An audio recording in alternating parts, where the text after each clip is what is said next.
अस्सलाम वालेकुम। एक स्मॉल अपडेट और कुछ बातें आप लोगों के साथ। जी, आजकल करोना वायरस के हवाले से बहुत ज़्यादा अलर्ट्स आ रहे हैं। आज भी मैं कुछ लोगों के अपडेट्स पढ़ रहा था। कराची में मुख्तलिफ़ जगहों पे कुछ केसेस आए हैं। वल्लाह आलम ये सच है कि झूठ है, लेकिन मुझे ये पता है कि करोना वायरस जो है 10 में से 8 लोगों को कुछ नहीं करता या 7 लोगों को कुछ नहीं करता, और वो 7 खुशनसीब वो होते हैं जिनकी इम्यूनिटी स्ट्रांग होती है।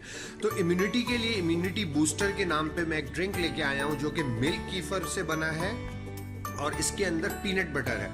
तो पीनट बटर डाला है और इसके अंदर हम लोगों ने क्या डाला है जी, मिल्क कीफर। और मिल्क कीफर आपको पता है it's one of the best probiotic. It will increase enhance your immunity, it will give you immense benefit जनाब।